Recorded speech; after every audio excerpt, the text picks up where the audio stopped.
by a friend of this show, actor and child activist Paul Petersen. And Paul, it's great to have you, my friend. How have you been?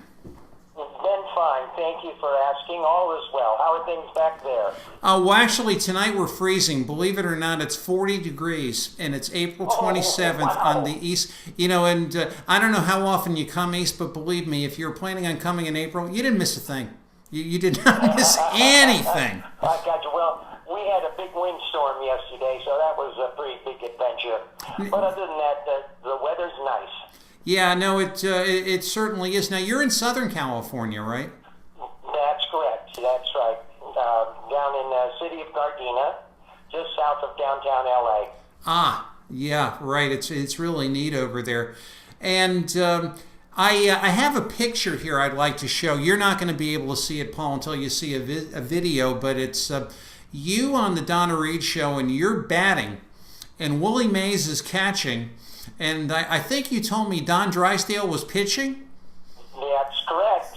Isn't that something? And that's absolutely unbelievable. You're probably the only man in baseball history ever to be standing up with that battery. I think it's fantastic. Oh, no fooling. Well, it was a great day out at the park. The Drysdale did like batting practice pitches to Mays, and he was hitting them 400 feet. And the whole crew was out there shagging fly balls. He didn't try to brush anybody back, did he? No, he didn't. The and what's absolutely amazing, and you know, we do get new people all the time. Paul is the proponent of a charity known as A Minor Consideration, a nonprofit tax-deductible foundation formed to give guidance and support to young performers. Unfortunately, the stories of people in Hollywood and what's become of them, especially young people, not a pretty sight. And Paul, can you tell us what made you start this endeavor? Was there one particular thing or just the accumulation of things through time?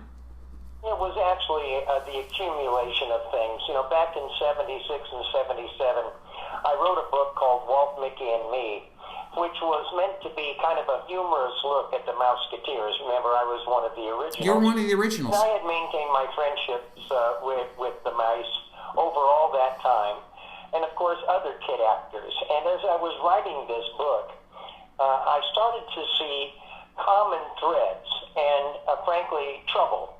And over the succeeding years, several of my friends committed suicide, culminating in Rusty Hamer's suicide back in January of 1990. And I told my wife that morning, that's not going to happen anymore. When there's a kid actor in trouble, I'm going to show up. And I'm knocking on wood as I say this. Since that time, when I hear of trouble, I make it a point to show up, to offer whatever assistance I can. And it has turned into quite an enterprise. I thought it would only be a few kids every year, and instead it's hundreds. We're now, after all these years, literally in the thousands of people that we have tried to counsel or help financially or get them into treatment, but mostly offer a friendship and based on common experience. All of us, all we former kid stars, have had to deal with the issues of fame and stage parents, and frankly, the loss of a show business career. It's, well, number one, thank God you're there, and number two, it's some of the stories we've talked about in the past as far as, times you've been called out to intervene and what you've run into. And I guess if history is whatever you want to call it, a very good friend of mine, Ron Marcus, a historian of Stamford, Connecticut, always says past is prologue, and that's so true. Right. If we don't pay attention to our history, then we keep repeating the same mistakes. And this all goes back to Jackie Coogan, if I'm not mistaken? Well, actually, it goes back much further, back into the mid-1800s, but the Hollywood version really did get its launch with Jackie Coogan and his female counterpart, Diana Sarah Carey. She was Baby Peggy. in the silent two-reelers. That's when the problems began to be noticeable, if you will. And of course, it ran through the child stars of the 30s and 40s and on into the 50s with the new kind of child star, those of us who appeared on television. And it's transitioned once again, which is sad to say, into the kids that they're using on reality TV, who come to the game without any preparation whatsoever. It's really it's really terrible. And as far as just, then and now, then Jackie Coogan, now what we have today, what are the significant improvements in child working conditions and labor laws, or are there really significant improvements? Well, there have been a few improvements, particularly here in California, but these are the basic facts.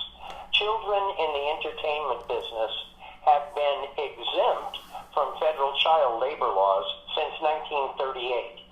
So what that means is if you work in North Carolina, you have no protection. But if you're lucky enough to work in California, you own the money that you earn. Your parents have to act as trustees. Your hours are limited. And there is a mandatory studio teacher, welfare worker with you every day you're working, who has the authority to stop production if things become risky for the kid. And the producers pay for the social worker? Yes, that is correct. Which, of course, carries its own little problems. But by and large, our studio teachers, the professionals out here, are pretty independent and mindful of their obligation to guard the health, safety, and morals of the minor. But that's just in California. A studio teacher, for example, is not mandatory on a 2-day shoot in the state of New York or New Jersey or Pennsylvania, and they're not called for until the 3rd day. Well, most kids just come in and work 1 day on a commercial, or maybe 2 days in a crowd scene. So you can see that there are a lot of kids out there who are missing their school and not getting an education. And I take it that the lobby of the state government or people in the industry in these other states, they're not particularly interested in the welfare of minors by not putting in these protections. Brilliant deduction on my part. Yeah, well, it is surprising that, Hollywood talks a big game. The entertainment industry generally will tell you they care about everybody. But when it comes to working kids, you must understand that the turnover among kid actors is tremendous. The chances of even being in the industry after 5 years are remote. So there is no lobby for kids except for the former kid stars in a minor consideration. It's absolutely incredible, and I know I've mentioned this story to you once before. I was in Hollywood. I was in a convertible with my wife. We were going down Highland Avenue by the Disney Theater, and there was an audition. Now, this must have been right when school started during school hours, and there was a 1.5 block long line of young females, young girls. I would say maybe between the ages of 12 and 15, maybe a year higher, a year down, and carrying their portfolios. And it was staggering to me to think that, well, someone shows up in a movie, that's great, but there's 5,000 people or so, it seems, maybe not that much, or perhaps, that want that part. And I'm thinking to myself, what kind of lives are these kids leading? Well, that's part of the reason for the major turnover. Eventually, even the parents, the most ambitious parent, after a string of unsuccessful auditions, finally figures out that this is a colossal waste of time, that their children should be engaged in more productive pursuits. And that's why the turnover is so high. To me, it was almost chilling, to see, quote unquote, the Hollywood factory at work. And I'm thinking, dear. Then believe me, it's that way for a 1-day commercial. that maybe will pay a kid, say, $800 in residuals, but there'll be 100 kids auditioning for that very same part. And nobody takes into account the amount of hours that are spent pursuing a job that you never get. Yeah, and being self-employed for a number of years, I can well relate to that, and it's you never get it back. Believe me, I still remember what it was like, and look, I got more than my share of the work. I was one of those kids that was very competitive. I wanted the job. I did my best on the audition, and more times than not, I walked away with a job offer. Yeah, and the career you had. Now, you started with the Mouseketeers, and you weren't long for the Mouseketeers, if I recall correctly. Yes, I was off very quickly. I was able to help open Disneyland Park, but I was the first kid that they fired, which was okay by me, since before the Mickey Mouse Club even aired in September, I had already gotten another job and was on my way to my own individual career.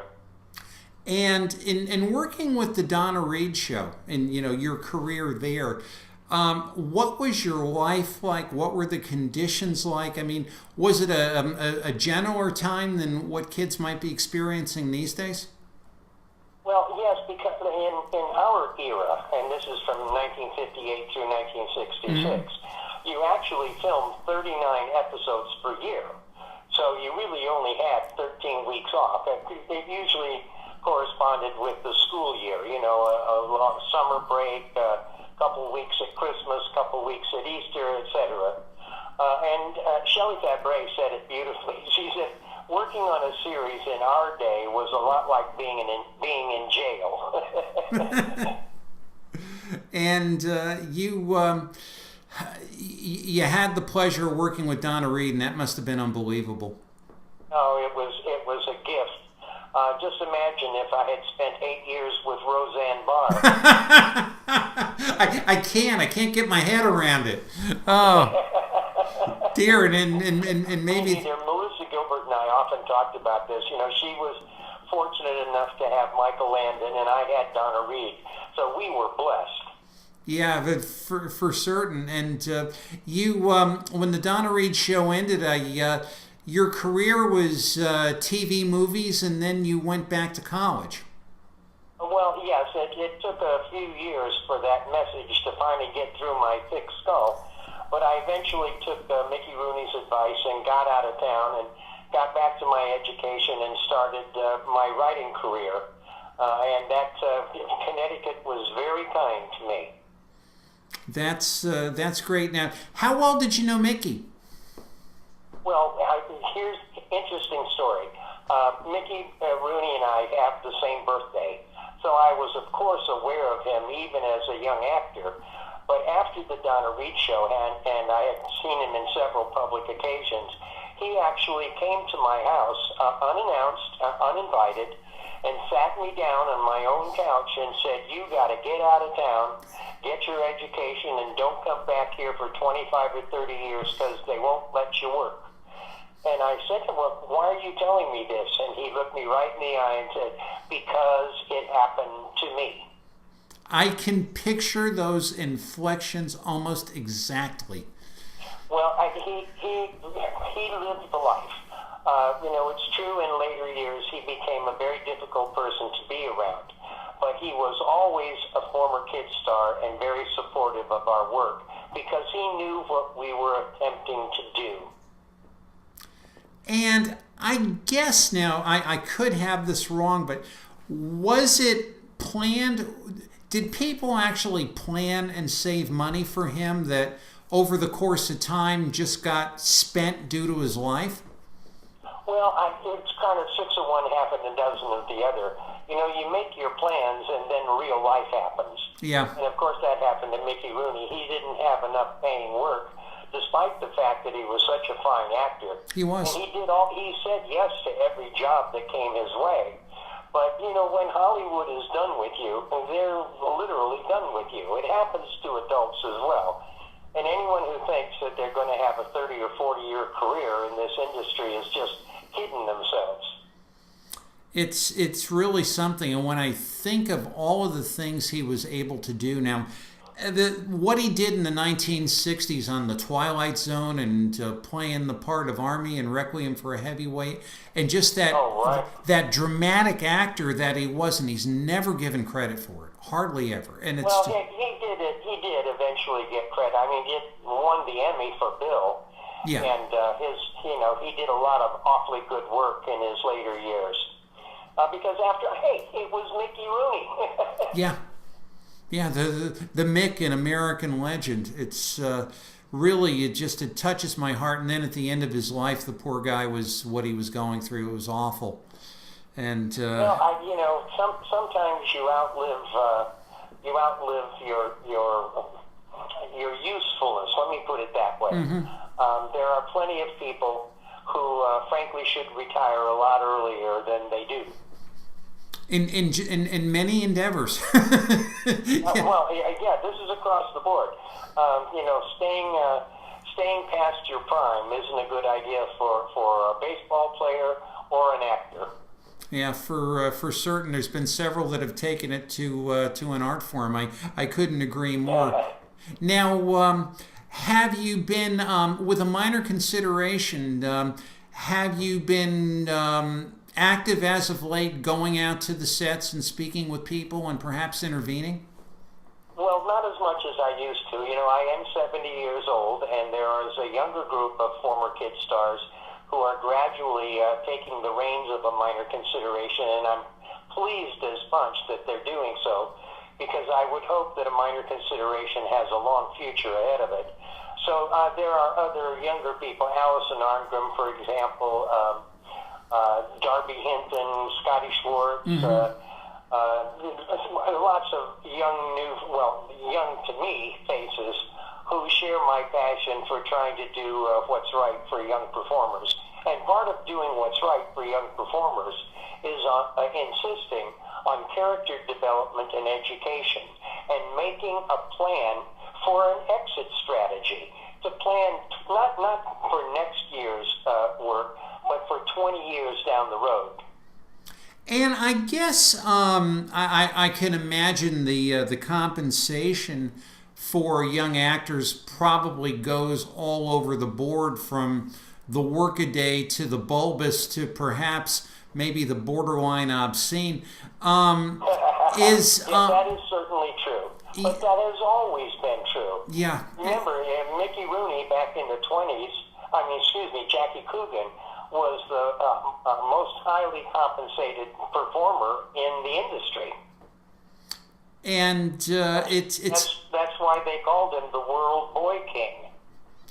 It's amazing, and I guess as far as thinking about the future and taking money and putting that aside, does that happen in a lot of cases or in the minority of cases? And the rest of it is, for lack of a better term, kids are working for rent-paying money? Well, look, it is a little better because the Coogan law is slowly creeping across the country, and there's so many cautionary tales out there that a wise stage parent and management team does keep an eye out for the future. But part of the problem is the fame outlasts the money. For example, the Donna Reed Show went off first-run television in 1966, and yet it's on every morning on MeTV or Antenna TV. So who can plan for 60 years? Yeah, and I guess you went off the same year on ABC as the Nelsons did, right? That was... That's correct, yes. Well, those kind of family shows had run their course.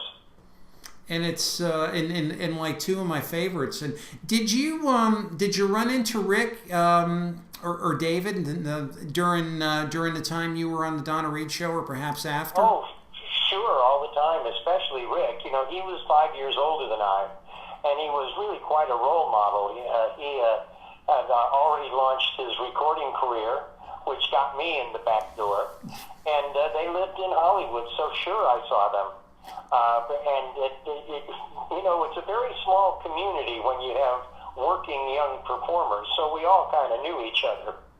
Yeah, and I'm a big Rick fan. It's like I use his bump music on this show, and it was so hard to lose him, years back. Well, many years, yes, New Year's Day, and never forget it. And he really is, and he's not credited for someone with a lot of innovation in music. He brought along the whole rockabilly thing, and the members of the Eagles were his backup singers, and. Yep. You never hear it, and it's just to me, he really was influential, and he does not get the credit for it.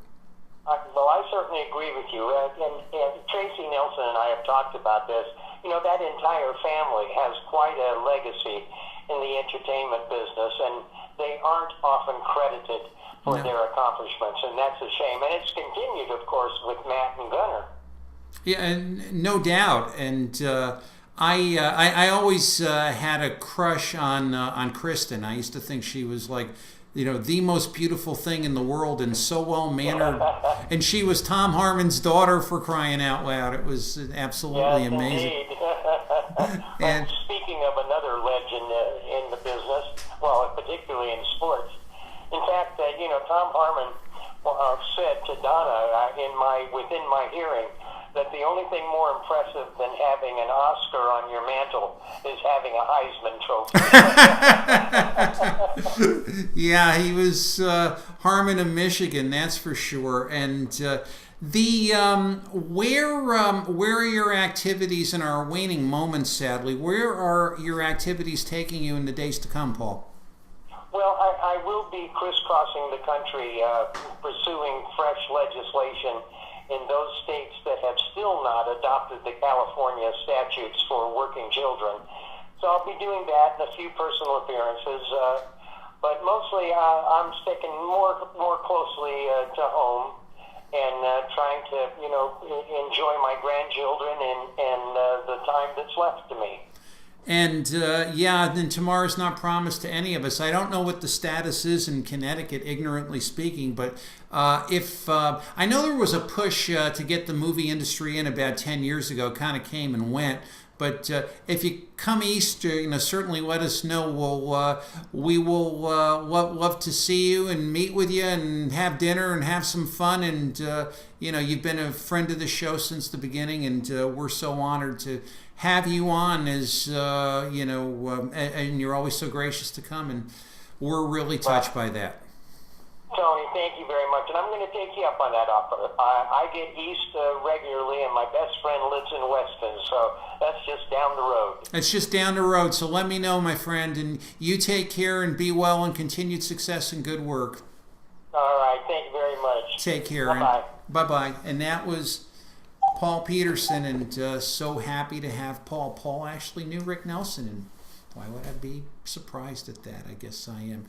We're going to be coming right back and winding this out. Great show tonight.